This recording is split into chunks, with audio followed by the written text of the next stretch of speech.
L'année dernière, YouTube m'a payé 37 000 €, mais c'est nul car j'ai fait 1,4 million d'euros en plus des revenus publicitaires YouTube. Tout le monde croit que pour bien vivre de YouTube, il faut des années de travail, des millions de vues et être connu dans toute la France.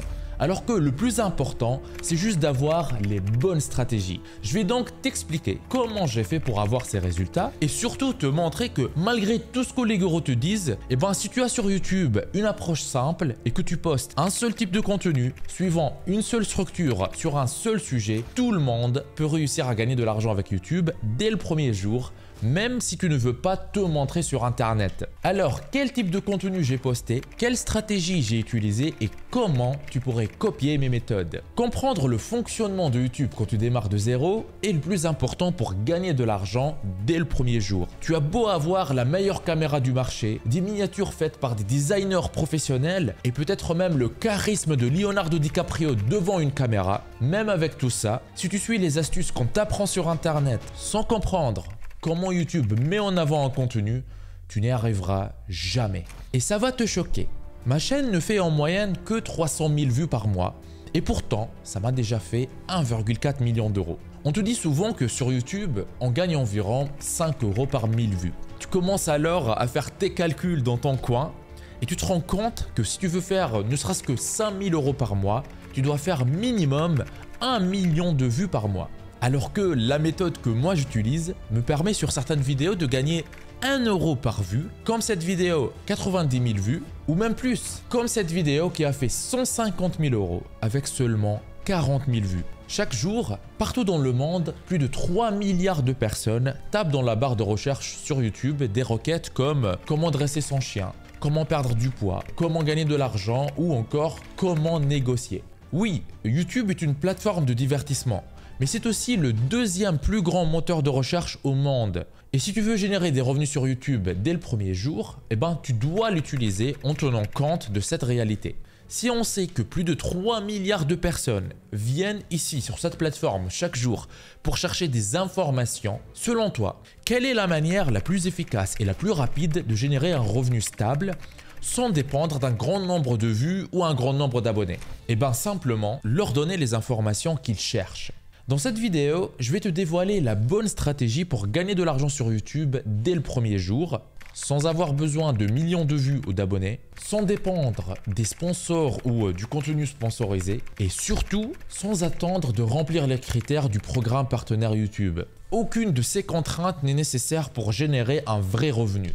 Et pourquoi c'est si crucial? Parce que tout simplement, une étude récente a montré que 48% des créateurs de contenu sont en burn-out, ils sont frustrés parce qu'ils gagnent moins de 1 000 € par mois alors qu'ils travaillent sans relâche pour essayer de monétiser leur chaîne.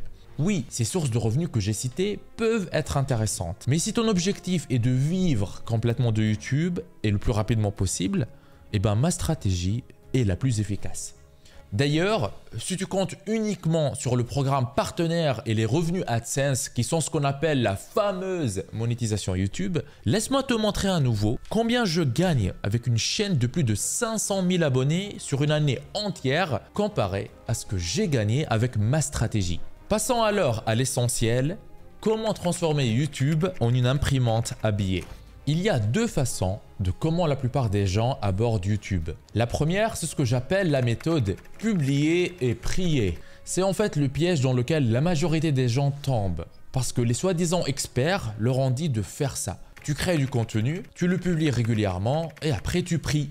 Tu espères qu'un jour, ce contenu va magiquement commencer à te rapporter de l'argent, peut-être grâce à la fameuse monétisation YouTube. Le problème avec cette approche, c'est que la plupart des gens veulent devenir créateurs de contenu. Pourquoi? Parce qu'ils veulent avoir plus de liberté, en fait que ce soit de liberté du temps ou une liberté créative. Mais cette méthode détruit exactement cette liberté. Pire encore, elle te met dans une position où tu travailles pour l'algorithme. Tu passes ton temps à courir après les différents signaux comme le taux de clic, la rétention, etc. pour espérer qu'une vidéo marche. Mais tu n'as quasiment aucun contrôle là-dessus. Tu deviens en fait un esclave moderne de l'algorithme. Tu peux produire la meilleure vidéo du monde et pourtant, ça peut encore être un flop et faire zéro résultat. Quelle est alors la vraie alternative? Eh ben, c'est simplement de travailler avec le vrai fonctionnement de YouTube. Comme je l'ai mentionné plus tôt, YouTube est un moteur de recherche. Et l'erreur que beaucoup font, c'est de regarder les youtubeurs les plus visibles, par exemple en France les plus connus comme les Squeezie, les Thibaut InShape, les Inoxtag, les Michou, etc. et de croire que ces youtubeurs qui utilisent la plateforme pour divertir sont représentatifs de tous les youtubeurs. Ce qui est complètement faux. Les gros créateurs super connus qui utilisent YouTube pour divertir ne représentent qu'une petite fraction de l'ensemble des youtubeurs. Et le jeu du divertissement sur YouTube est un jeu très difficile à gagner. Tu n'as aucun contrôle sur la manière dont l'algorithme va distribuer ton contenu, ni à qui il va le montrer.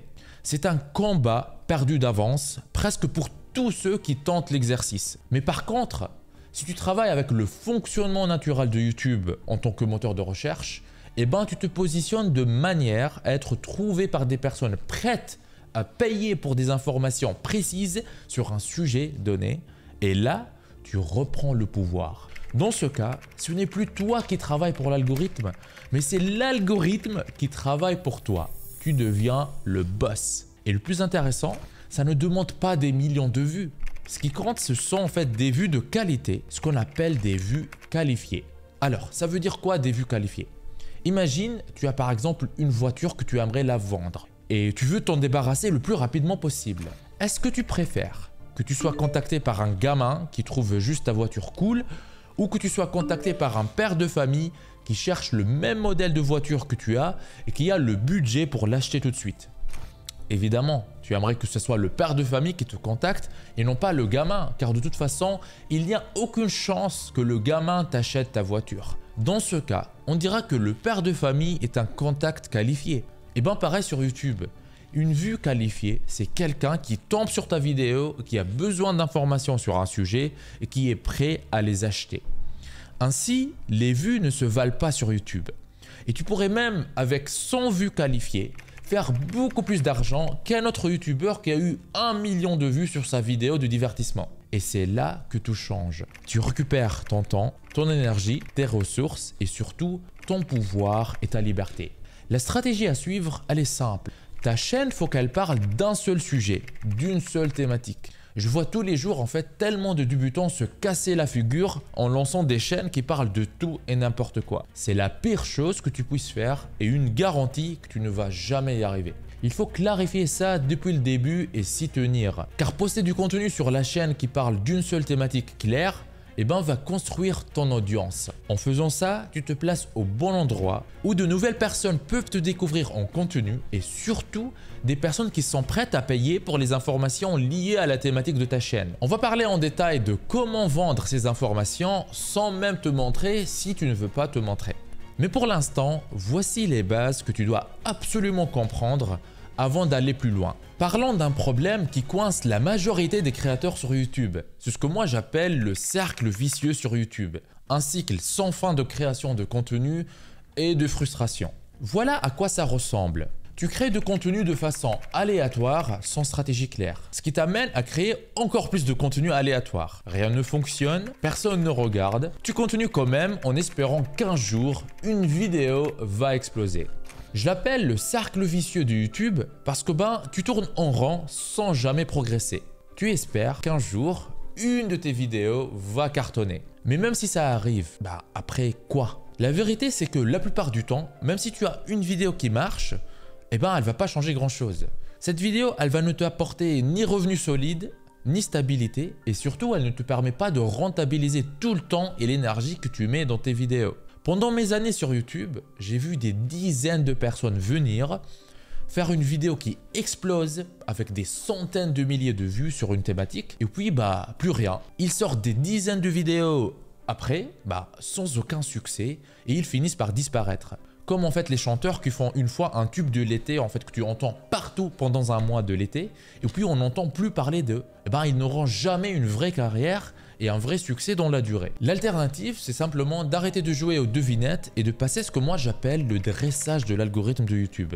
Le but est que tu ne sois plus un esclave de l'algorithme et que tu sois plus en fait sous son emprise, mais que tu deviennes le maître de l'algorithme. Le dressage de l'algorithme repose sur une stratégie précise et produit l'effet inverse du cercle vicieux dont on a parlé. L'algorithme YouTube est une bête super forte. Si tu la laisses te contrôler, tu n'as aucune chance de gagner. Par contre, si tu apprends à bien l'adresser, elle se met à ton service et fait ce que tu lui demandes. Au lieu de courir sans cesse après des vues, tu construis un moteur de croissance qui va alimenter ton expansion sur la plateforme et te permet de conquérir de nouveaux territoires. Et tout commence par une simple question: à qui s'adresse ta chaîne? Il faut bien définir ton spectateur idéal. C'est la personne en fait la plus susceptible d'être intéressée par ce qu'il y a comme information dans tes vidéos. Et à partir de là, il y a un concept que tu dois absolument retenir: le contenu pertinent. Chaque vidéo que tu crées ne doit pas être aléatoire. Elle doit être stratégique, ciblée et parler directement à ton spectateur idéal. Elle doit être exactement ce qu'il veut voir, entendre et apprendre. Et pourquoi c'est si puissant? Parce que ça apprend à l'algorithme: cette chaîne parle de ce sujet et elle s'adresse à ce type de personnes. Dès que l'algorithme comprend ça, il sait quoi faire de tes vidéos et à qui les montrer. Au lieu de lutter pour chaque vue, tu envoies un message clair. Cher algorithme, je sais exactement pour qui je crée ce contenu, je construis une audience autour de ça, n'envoie-moi que des personnes qui s'intéressent à ça. Et l'algorithme, il obéit à tes ordres. À partir de là, l'algorithme travaille pour toi et non contre toi. Et l'algorithme de YouTube commence à utiliser ses sources internes de spectateurs pour booster ta croissance. Ces sources internes, il y en a 3 très importantes sur YouTube. La page d'accueil, qui est en fait quand YouTube recommande tes vidéos sur la page d'accueil des utilisateurs. Les vidéos suggérées, c'est quand ta vidéo apparaît à côté d'autres contenus populaires sur la plateforme. Et les résultats de recherche, c'est quand les gens trouvent ta vidéo en tapant quelque chose dans la barre de recherche sur YouTube. Et voici ce que tu dois absolument comprendre. Les résultats de recherche sont la manière la plus efficace de grandir sur YouTube, surtout au début. Le gros problème quand tu démarres de zéro sur YouTube, c'est que tout le monde s'en fout de ta chaîne. Tout le monde s'en fout de tes vidéos. Récemment, quelqu'un m'a même dit en fait: ma propre mère ne regarde même pas mes vidéos. Et après, c'est la réalité en fait. Même moi, ma mère et ma sœur ont appris que j'ai une chaîne sur YouTube le jour où YouTube m'a envoyé ce trophée des 100 000 abonnés et je leur ai envoyé une photo pour célébrer quoi. Avant, ils ne savaient pas. Donc, quand tu démarres sur YouTube, tout le monde s'en fout.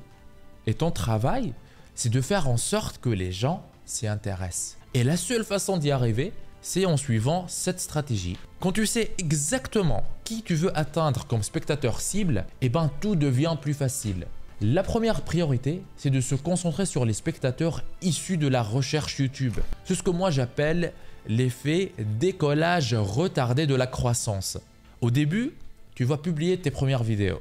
Je recommande généralement d'en faire 8 pour commencer, comme des vidéos test. Parce qu'au final, il faut mettre du contenu en ligne pour voir ce qui fonctionne et ce qui ne fonctionne pas. Dans ces premières vidéos test, on doit s'assurer qu'on sait exactement à qui on s'adresse et qu'on crée du contenu pertinent pour cette audience. C'est comme un petit moteur qu'il faut mettre en marche dès le départ. Une fois que tu as cette base, tu peux commencer à analyser les données pour voir en fait qu'est-ce qui marche, qu'est-ce qui ne marche pas, quelle vidéo génère de l'engagement. Et ensuite, on se concentre sur le trafic de recherche, c'est-à-dire les visiteurs qui vont provenir de la recherche YouTube. C'est la première priorité de ta chaîne YouTube. Ça veut dire créer du contenu qui répond aux problématiques de ton audience, aux questions fréquentes qu'elle se pose et à leurs douleurs. Je vais creuser cette stratégie un peu plus loin dans un instant. À partir de là, tu commences à construire une base d'audience. Ces personnes te trouvent via les résultats de recherche. Elles tapent leurs questions dans la barre de recherche et elles tombent sur toi avec une vidéo qui leur apporte une réponse claire et précieuse. Ta chaîne devient alors une référence, une autorité dans son domaine, même si tu pars de zéro. Si ton contenu il est utile et pertinent, les gens vont l'écouter. Ils vont chercher ton aide et tes conseils. Ils découvrent ta chaîne via la recherche, puis ils commencent à s'abonner. Quand tu publies plus de contenu, YouTube va commencer à le suggérer à ton audience initiale. Et c'est là que ça devient vraiment intéressant. Tant que tu restes concentré sur du contenu pertinent et que tu ne te disperses pas en fait avec des vidéos hors sujet, tu commences à toucher ce qu'on appelle les spectateurs de navigation. Quand tu atteins ce stade, les 3 sources de spectateurs dont on a parlé se mettent à travailler pour toi. À chaque fois que tu postes une vidéo, non seulement ton audience existante la voit, mais YouTube, tu mets aussi en avant sur la page d'accueil des spectateurs les plus pertinents. Et ça, c'est grâce aux sources de spectateurs. Ce n'est plus toi qui pousse ton contenu, c'est l'algorithme qui le fait pour toi et qui travaille pour toi. Ça te permet de comprendre précisément comment fonctionne le processus. Et ça m'amène à la règle numéro 1 pour monétiser ta chaîne YouTube dès le premier jour. J'ai déjà dit, les gens veulent payer pour de la bonne information. Tu te demandes peut-être, Neige, si je publie du contenu gratuit, pourquoi paierait-il? C'est une bonne question qui montre que tu es une personne intelligente. Il y a plein de raisons pour lesquelles les gens payent pour de l'information. En fait, on vit dans une époque où l'information est partout. Tellement qu'il y en a une overdose sur tous les sujets. Les gens cherchent une source fiable qui synthétise des informations de qualité à un seul endroit. Pense par exemple au supermarché. Tout le monde sait qu'aller acheter ses légumes directement chez les agriculteurs, ça coûte moins cher et les produits sont plus frais qu'au supermarché. Mais pourquoi il n'y a pas tout le monde qui le fait? Tout simplement car le supermarché il est super pratique. Il regroupe tous les produits au même endroit et même si c'est plus cher que chez les producteurs, la plupart des gens ne se posent presque jamais cette question. Le plus important pour eux, c'est d'avoir des produits tout de suite à un seul endroit, même si le supermarché fait sa bonne marge. C'est pareil avec les informations sur Internet. Si tu positionnes ta chaîne pour être trouvé, comme je viens de te l'expliquer, la confiance s'installe entre ta chaîne et les spectateurs. Mais on ne peut pas tout enseigner avec du contenu YouTube. La vraie transformation se produit quand l'information elle est structurée sous forme de plan d'action, de méthodes claires, d'un véritable plan d'action. Et c'est comme ça qu'on monétise les bonnes informations à partir de YouTube sans dépendre de la monétisation YouTube, du programme partenaire YouTube, des sponsors ou d'autres sources. À partir de là, tu identifies ton spectateur idéal qui est aussi ton client idéal. Ensuite, tu fixes un prix pour les informations structurées. Ça peut être un e-book, un PDF, une formation en ligne ou même un coaching. Et ici, tu n'es pas obligé que ce soit ton produit. Tu peux vendre le produit de quelqu'un d'autre en affiliation ou même prendre un produit en marque blanche dont tu obtiens les droits de revente. Et le prix que tu fixes à ton produit digital, il doit être basé sur la valeur du résultat final que le client veut obtenir. Et voici un point important auquel il faut faire attention.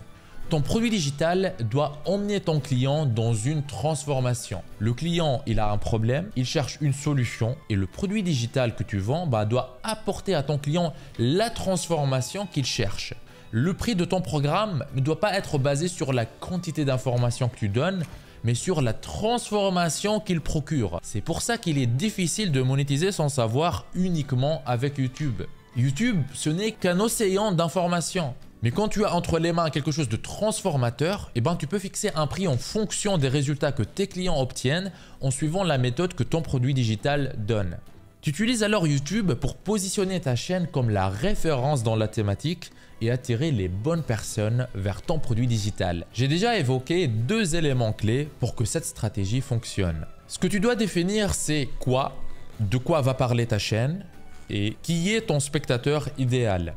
Dès que tu as compris ça, tout devient plus simple. Chaque vidéo que tu publies doit être directement liée à ces 2 facteurs. Une méthode simple pour structurer tout ça, c'est de créer ce qu'on appelle une déclaration de transformation. Par exemple, tu peux écrire « Ma chaîne aide », espace, là tu mets client idéal et sa situation initiale, A, tu mets situation désirée, en, et là tu mets la durée de la transformation, sans, espace, là tu fais l'effet non nécessaire. Remplir ces blancs, c'est la base pour créer un contenu qui attire les bons clients vers ton produit digital. Par exemple, tu peux mettre « Ma chaîne aide les femmes occupées », c'est le client idéal et on voit sa situation initiale, à perdre du poids, là on parle de la situation désirée, en 30 jours, là on parle de la durée de transformation, sans régime trop strict, donc c'est l'effort qui n'est pas nécessaire, pas besoin de faire de régime. Un public, même petit en nombre, mais ultra ciblé, peut créer un énorme business. Une seule vue peut suffire à ramener un client pour ton produit digital. Et ça change complètement ta stratégie. Au lieu d'attendre pour monétiser ta chaîne, tu prends le contrôle dès le premier jour. Et c'est vital pour une autre raison, l'algorithme YouTube. Si ton spectateur idéal s'abonne à ta chaîne pour un sujet précis, c'est qu'il voudra continuer à avoir d'autres vidéos sur le même sujet. Là où beaucoup échouent, c'est quand ils commencent à faire du contenu dans tous les sens qui n'intéresse plus leur audience idéale. Si tes vidéos ont un fort taux de rétention, si les gens les regardent en entier et interagissent, c'est un énorme indicateur que tu fais le bon choix concernant les sujets de tes vidéos. Et ça, c'est un indice clé sur ce que tu dois en fait créer ensuite pour renforcer l'autorité de ta chaîne et attirer encore plus de spectateurs qualifiés. Mais si tu te mets en fait à produire du contenu sans cohérence, tu tues ton élan. Et ça bloque ta capacité à générer des revenus derrière. Donc il faut toujours bien dresser l'algorithme pour qu'il travaille pour toi et ne pas se trouver en fait coincé dans le cercle vicieux dont on a parlé. Et une étape super importante pour arriver à forcer l'algorithme YouTube à travailler pour toi, c'est de comprendre ce que moi j'appelle le code de triche sur YouTube, CODE. Je me rappelle en fait quand j'étais gamin et qu'on jouait à des jeux vidéo, celui qui connaissait les codes de triche qui existent dans un jeu est celui qui a une très grande avance en fait sur tous les autres joueurs et qui a le plus de chances de gagner. Et si je te disais que sur YouTube, comme sur les jeux vidéo, il y a un code de triche que presque personne n'en parle publiquement car il est terriblement efficace. Donc, après avoir passé plusieurs années sur cette plateforme, générer plusieurs millions grâce à YouTube et avoir eu des centaines de discussions avec des personnes qui réussissent sur YouTube, j'ai synthétisé le code de triche sur YouTube. Il contient 4 piliers. C pour le contenu, O pour l'optimisation, D pour le développement et E pour l'expansion. Et ces étapes-là doivent être suivies dans cet ordre. Le contenu passe en premier. Et vraiment, tout repose sur une seule question. De quelle thématique parle ta chaîne? Encore une fois, il s'agit de savoir à qui ta chaîne parle et pour quel sujet tu veux qu'elle soit connue. C'est la clé pour créer du contenu qui va attirer des personnes susceptibles de devenir des clients. Quand tu fais ça correctement, la bonne nouvelle, c'est que tu produis moins de contenu, mais tu obtiens plus d'opportunités et de clients. Ce qui veut dire plus d'argent.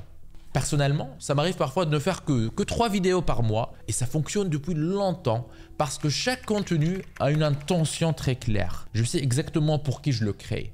Et au final, mon retour sur investissement, il est énorme par rapport au temps passé. Alors que beaucoup de créateurs tombent dans le piège de produire en permanence du contenu dans tous les sens sans jamais obtenir de vrais résultats. Je vais te montrer dans un instant comment choisir les bons sujets et la formule à suivre. Un point essentiel ici, ta chaîne, elle doit être un gros poisson dans un petit bassin. Il ne s'agit pas ici de viser un marché énorme et d'essayer de se démarquer au milieu en fait de milliers de concurrents sur YouTube. Il faut trouver ton angle unique, ta thématique spécifique et la dominer. C'est là qu'intervient la déclaration de transformation dont j'ai parlé plus tôt. Concrètement, voici comment ça fonctionne. Tout en haut, il y a l'industrie, par exemple la santé et le bien-être. Puis le marché, disons par exemple le fitness. Et enfin la niche ou la petite thématique qui est là où tu dois te positionner avec ton contenu. Ça pourrait être par exemple l'entraînement à haute intensité. Si tu cibles une industrie entière ou un marché trop large sur YouTube, tu vas te retrouver noyé dans la concurrence. Mais si tu identifies une niche spécifique et un angle unique de ta chaîne, la chaîne elle va se démarquer et devenir un gros poisson dans un petit bassin. C'est ce qui lui permet de bâtir rapidement son autorité et de devenir une référence. Ensuite vient le O pour optimisation. L'optimisation, c'est la manière dont tu vas emballer ta vidéo. Pose-toi cette question. Qu'est-ce qui pousse quelqu'un à cliquer sur une vidéo YouTube? Par exemple, pourquoi tu as cliqué sur cette vidéo en particulier? Les 2 éléments le plus important, ce sont la miniature, qui doit immédiatement capter l'attention de ton audience idéale, et le titre, qui doit être ultra pertinent par rapport à ce qu'il cherche. Il y a des tonnes d'options disponibles sur YouTube pour les spectateurs. C'est vraiment en fait la guerre entre les créateurs qui veulent attirer l'attention des spectateurs. Donc, ta vidéo doit apparaître comme l'option la plus pertinente. Je vais détailler les indicateurs et les signaux spécifiques à suivre un peu plus tard dans cette même vidéo pour que tu saches exactement quoi viser. Ensuite, on passe au développement, le D dans code. Développer du contenu, c'est bien plus que simplement en fait tourner une vidéo. Avant même de filmer, il faut avoir bien réfléchi aux 2 éléments précédents qui sont le contenu et l'optimisation. Et quand tu écris ton script, le script de ta vidéo, il faut avoir une approche différente de celle des chaînes de divertissement. Le facteur clé ici, c'est la rétention. Et je vais te donner des chiffres précis plus tard. Mais en résumé, la meilleure façon d'augmenter la rétention, c'est d'avoir une intro ultra puissante.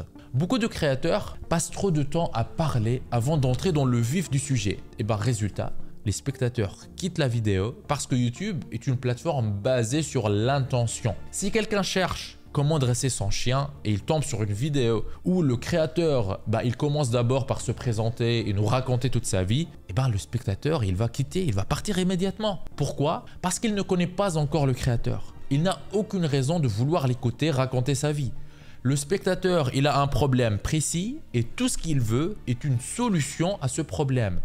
L'interrompre dans sa recherche en lui racontant n'importe quoi, ça serait comme si tu allais dans un grand magasin, tu demandais à la vendeuse où se trouve un produit en particulier et elle se mettait à te raconter sa vie quoi. On est d'accord, tu t'en fous complètement de sa vie. Tout ce que tu veux, c'est trouver le produit que tu cherches, le prendre et partir vite car tu as une tonne d'autres choses à faire. Malheureusement, beaucoup sur YouTube font la même erreur que la vendeuse dans cet exemple. Par exemple, le spectateur il cherche comment dresser son chien, il tombe sur une vidéo où au lieu de lui donner la réponse, le créateur lui raconte sa vie. Il ne faut pas s'étonner que la vidéo flop et fasse 3 vues en un an. Voilà, le spectateur, il n'a pas le temps et il va juste cliquer sur une autre vidéo qui répond directement à sa question. Avec ma méthode et quand on démarre, on ne parle pas à une audience en fait qui nous suit déjà. On veut toucher de nouveaux spectateurs. Et si tu veux élargir l'audience de ta chaîne, l'intro de toutes tes vidéos doit être courte et percutante. Tu dois premièrement accrocher l'audience dès les premières secondes. Deuxièmement, clarifier le résultat de la vidéo. Troisièmement, établir la crédibilité du résultat annoncé. Quatrièmement, plonger directement dans le contenu. Ça garantit que les gens restent jusqu'au bout et crois-moi, tu n'as même pas besoin de leur dire explicitement restez jusqu'au bout. Il suffit de suivre ce que je t'ai dit et ils comprendront d'eux-mêmes que rester jusqu'au bout leur permettra de résoudre leurs problèmes.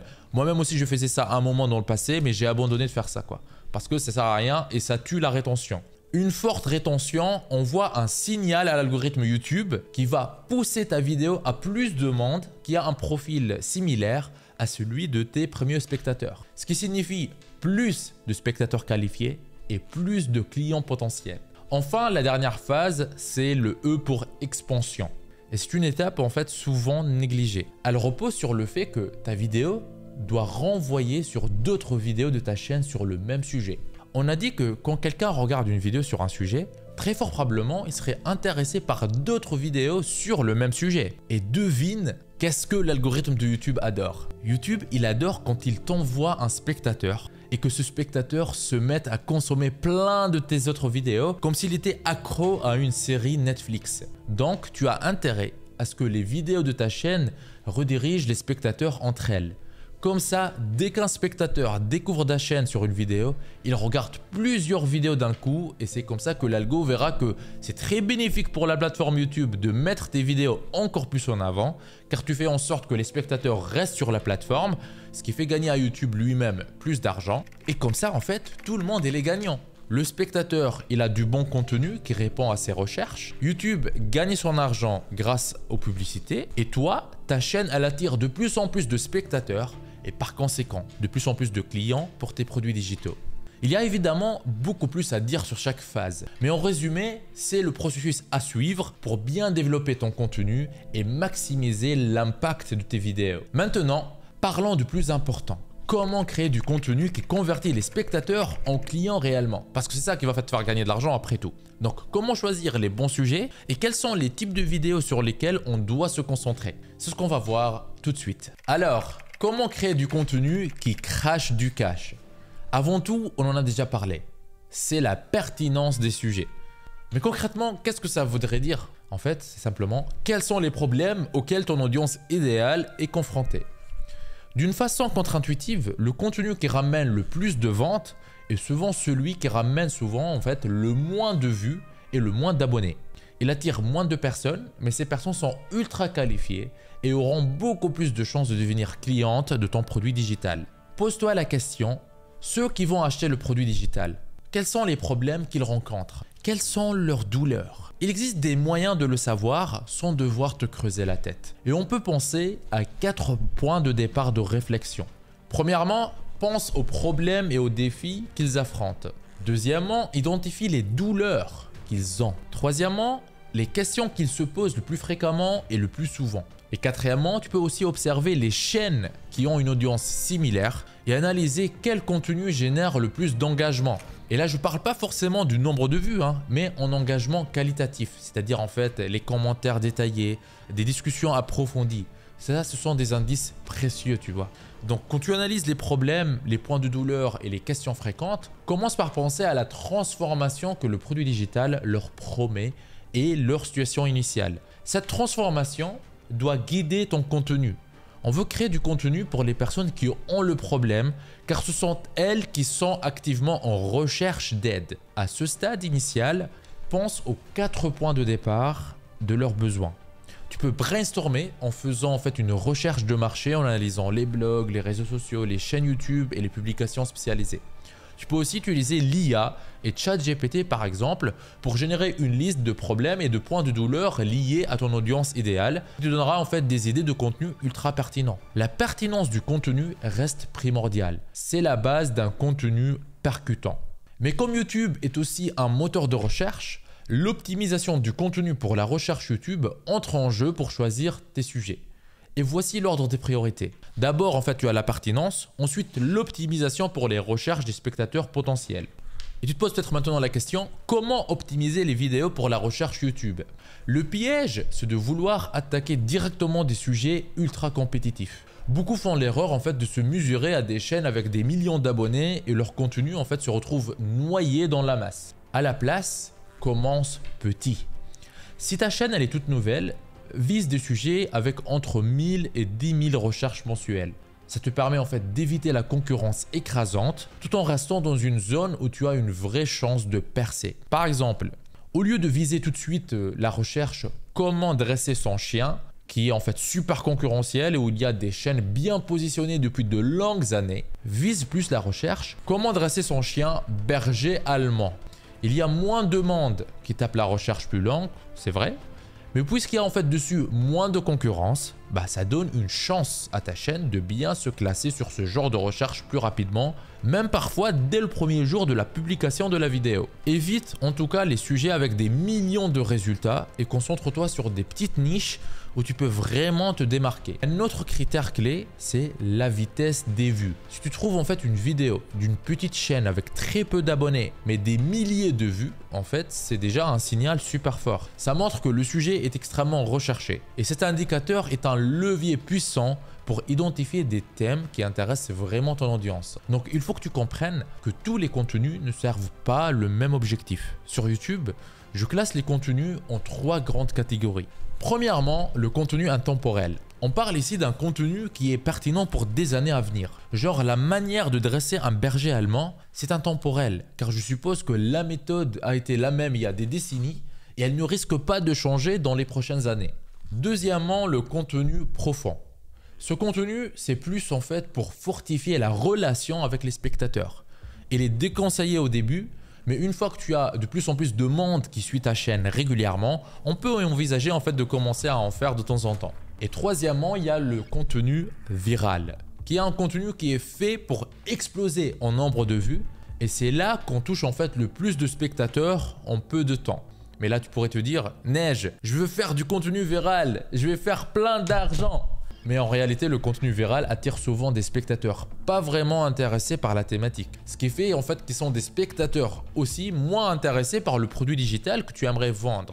Pire encore, si tu fais le buzz sur un sujet hors contexte, YouTube peut mal comprendre ton audience et ça va dérégler ton algorithme. Et au lieu de t'envoyer en fait les spectateurs qui peuvent se transformer en clients chez toi, tu auras plein de touristes qui servent à rien. Et ça risque de nuire à ta chaîne. Donc le contenu intemporel, c'est de l'or en barre sur du long terme. Perso, j'ai du contenu intemporel que j'ai posté il y a 5 ou 6 ans et qui continue jusqu'à aujourd'hui à me rapporter des revenus. Pense par exemple aux tutoriels, aux astuces, aux FAQ en fait. Des vidéos intemporelles toujours recherchées et qui continuent en fait de générer des vues en automatique sur une longue période. Par exemple, une vidéo bien faite sur comment dresser son berger allemand pourrait continuer à ramener des spectateurs de bonne qualité pendant des années. dont un bon nombre achètent en contenu un bon produit digital sur le dressage de chiens. Le contenu en profondeur, quant à lui, il sert à créer du lien et à renforcer la confiance avec l'audience de ta chaîne. Ce sont par exemple des partages d'expériences, des témoignages, etc. Ça fera peut-être pas exploser les vues sur ta chaîne, mais ça fidélise et transforme les spectateurs en fans engagés. Le contenu intemporel travaille pour toi en continu. C'est grâce à ça que certaines chaînes génèrent des milliers de prospects chaque mois, même sans publier de nouvelles vidéos.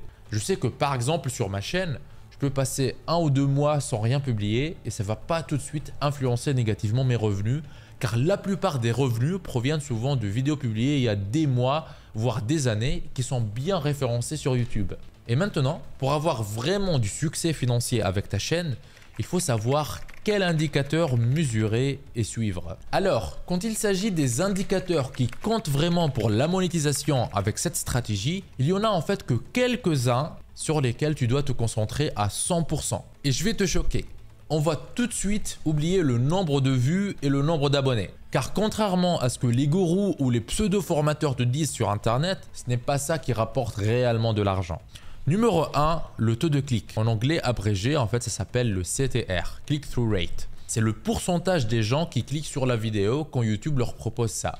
Pour le taux de clic, le bon pourcentage à viser dépend de la source des vues. Attention, beaucoup de pseudo-experts te diront par exemple qu'il faut avoir un taux de clic à 8% par exemple. Là souvent, ils parlent du taux de clic sur les sources de spectateurs tout confondu. Alors que sur YouTube, le taux de clic qu'il faut viser sur les résultats de recherche, il est différent du taux de clic qu'il faut viser sur la page d'accueil ou sur les vidéos suggérées. Et en général, pour un bon taux de clic sur les vidéos suggérées, 4% suffisent. Mais sur la page d'accueil de YouTube, il faut minimum 7 à 8%. Par contre, sur les résultats de recherche, une vidéo qui performe bien a 12% au plus de taux de clic. Tu remarques déjà très bien la différence. Et sur certaines recherches, certaines de mes vidéos ont plus de 20% de taux de clic depuis des mois. Et c'est pour ça qu'elles restent très haut dans le classement et qu'elles me ramènent en permanence de nouvelles ventes. Du coup, fais attention à ce que les pseudo-experts et les gourous te disent et aussi fais attention aux différentes sources pour le taux de clic. Mais voilà, la règle générale, c'est que plus c'est haut, mieux c'est. Et attention, ne tombe pas dans le piège. Un bon taux de clic sur une vidéo virale, mais hors sujet, c'est un problème. Pourquoi ? Parce que ça attire un public qui n'est pas intéressé par le reste de ton contenu. Résultat, ça casse l'algorithme et nuit à ta chaîne sur le long terme. Ce que tu veux, c'est un taux de clic élevé auprès des bonnes personnes, celles qui vont vraiment s'intéresser à ton contenu. Si tu fais des vidéos plus approfondies, le taux de clic sera souvent plus bas, mais ce n'est pas grave. Ces vidéos renforcent la relation avec ton audience et bâtissent la confiance. Bref, le taux de clic il est clé, mais il faut l'analyser en fonction du type de vidéo, de la source des spectateurs et de ton objectif. Une fois que le taux de clic il est bon, on passe à l'indicateur suivant. Numéro 2, la rétention. J'en ai déjà beaucoup parlé, mais si en fait les gens ne regardent pas ta vidéo en entier ou au moins une grande partie, c'est inutile. Et ici, il faut penser en termes de nombre de minutes regardées en moyenne et pas seulement en pourcentage comme beaucoup de pseudo-formateurs disent aussi sur internet. Par exemple, si une vidéo de 10 minutes a en moyenne 4 minutes de rétention, c'est 40% et c'est top. Par contre, si une vidéo de 2 heures n'a que 15 minutes de rétention, ce qui ne représente que 12,5%, beaucoup te diraient que c'est nul. Alors que par expérience, je te dis que c'est top aussi, même si on est loin des 40% de rétention de la vidéo de 2 minutes. Et voici la vraie règle. Fais juste en sorte que tu arrives à retenir les spectateurs que tu veux toucher plus que tes concurrents et l'algo t'enverra plus de ces mêmes spectateurs. Ensuite, troisième indicateur à suivre, les retours qualitatifs. Ça, c'est plus dur à mesurer parce qu'en fait, ce n'est pas juste un chiffre. Ici, on parle des commentaires. Si les gens en fait prennent le temps de réagir, de poser des questions, d'échanger sous ta vidéo, c'est un excellent signal. Les commentaires qui comptent en fait, ce ne sont pas juste des gens qui te disent super vidéo, parfait, t'as bien fait, etc. Merci, je sais pas quoi. Non, ou de simples emojis. Ce que tu veux avoir en fait, c'est de la profondeur, des questions, des réflexions. Ça te montre que ton contenu touche vraiment les bonnes personnes, celles qui pourraient devenir tes clients ou acheter ton produit digital. Et quand tu fais tout ça correctement, tes revenus par vue explosent. Cette vidéo par exemple, elle a fait 40 000 vues. Si je suis ce que les pseudo-experts disent que voilà sur YouTube on fait entre 3 et 5 euros par 1000 vues, bah on pourrait croire que cette vidéo m'a généré maximum 200 euros et encore hein, avec la fourchette haute. Alors qu'en vrai, elle m'a généré plus de 150 000 euros. C'est 3 euros et 75 centimes par chaque vue. C'est 750 fois plus que ce que les personnes qui ne comprennent rien sur YouTube malheureusement te disent. Et maintenant, tu vois en fait qu'en suivant ces indicateurs que je viens de te partager, que te limiter à la monétisation YouTube est le pire moyen de générer des revenus sur YouTube. Déjà, il faut que tu attendes des mois pour que ta nouvelle chaîne devienne éligible. Et même quand tu y arrives, bah, tu vas gagner des miettes quoi. Par contre, avec ma méthode, si tu crées du contenu ultra pertinent pour les bonnes personnes, eh ben tu contrôles tout. Et tu pourrais gagner 750 fois plus dès le premier jour. Parlons maintenant de la durée des vidéos. Il n'y a en fait pas de durée magique. Pourtant, je sais que la grande question que tout le monde se pose, combien de temps doit durer une vidéo YouTube? Après presque 10 ans sur YouTube, j'ai compris ce qui fonctionne. L'important, c'est l'intention du spectateur. Les vidéos longues attirent des vues de qualité. Quand quelqu'un en fait prend le temps de chercher un sujet, cliquer sur ta vidéo et la regarder, il construit une relation de confiance avec ta chaîne. Et quand quelqu'un en fait passe du temps devant ta vidéo, ça crée du lien. Et à force, ils finissent par se dire « Ok, le créateur de cette chaîne sait vraiment de quoi il parle, j'ai envie d'acheter plus de ses productions. » Et c'est ça ce que tu veux en fait, un public engagé qui agit après avoir regardé ta vidéo. Et si tu fais que du contenu court, eh ben, c'est pas ça qui va se passer quoi. Alors, combien de temps pour une vidéo YouTube? Il n'y a pas de règle parfaite, mais avec l'expérience, je te dirais que c'est mieux en fait soit de faire une vidéo qui fait 10 à 15 minutes ou bien d'aller sur une vidéo beaucoup plus longue et là on parle de minimum 45 minutes jusqu'à plusieurs heures. Par exemple, cette vidéo de 2 heures, elle a eu une rétention moyenne d'environ 18 minutes et a généré plus de 400 000 euros de chiffre d'affaires. Retiens bien ce qu'on a vu et maintenant on va parler des règles de pertinence. Du contenu dont les sujets sont choisis au hasard va complètement flinguer la croissance et le succès de ta chaîne et aussi tuer toute opportunité de créer une source de revenus durable. Du contenu pertinent en revanche va te permettre de construire une base solide et ultra fidèle de personnes qui s'intéressent au sujet et qui achètent ton produit digital. Il faut que tu reviennes toujours à ce que je t'ai dit à propos de dresser l'algorithme pour qu'il travaille pour toi. Bien définir ton spectateur idéal, du contenu pertinent pour que l'algorithme comprenne exactement ce qui se passe et obéisse à tes ordres. Et c'est ça qui permet aux sources de spectateurs YouTube de bosser pour toi, en attirant encore plus de spectateurs idéaux, pendant que toi, tu travailles de moins en moins. Ce qui va créer en fait ce moteur de croissance d'une façon naturelle, sans forcer, et aussi cette dynamique où de plus en plus de personnes vont réellement se sentir concernées par ce que ta chaîne raconte. Comme je l'ai dit, j'affine et je teste ce processus depuis presque une décennie maintenant. Tout ça vient d'une énorme expérience et j'ai testé tellement de stratégies au fil des années que je peux t'assurer une seule chose, ça c'est infaillible. Ça a déjà marché, ça continuera de marcher et ça a littéralement transformé ma chaîne et toutes les chaînes que j'ai vues bien l'appliquer. Et ça m'a généré quelques millions de chiffres d'affaires au passage. Et le plus fou en fait, c'est que même sans une grosse base d'abonnés ni des millions de vues, avec le peu de bonnes personnes qui regardent, eh ben, ça fait toute la différence. Toute cette stratégie te permet de monétiser ton contenu à ta manière en reprenant le contrôle total, sans plus jamais te soucier des changements de l'algorithme. Je suis sur cette plateforme depuis longtemps. Et oui, l'algorithme a évolué. Mais cette stratégie a traversé le temps sans jamais perdre son efficacité. Au fond, YouTube n'a pas tant changé que ça. Grâce à cette approche, tu n'as pas besoin de créer en permanence, de poster sans arrêt au risque de t'épuiser, ni de courir après les tendances ou de t'éparpiller en fait sur d'autres réseaux sociaux. C'est une méthode éprouvée qui fonctionne. Mais surtout, en fait, ce qui la rend si puissante et la raison pour laquelle je tiens absolument à la partager avec toi, c'est qu'elle te permet d'avoir un business qui croît en permanence sans être prisonnier du temps. Ton contenu et ta chaîne peuvent travailler pour toi, même quand tu n'es pas en train de travailler, si tu appliques cette stratégie de manière intelligente. J'espère avoir réussi à t'aider sur ton projet avec ce petit guide. Tout ce qu'on a vu ici en fait fait partie d'une approche beaucoup plus complète pour créer un business et générer durablement des revenus sur internet avec les produits digitaux. Ça s'appelle le digital holding. Si tu veux en savoir plus et aller plus loin, je t'invite à regarder la première vidéo que tu trouveras en description.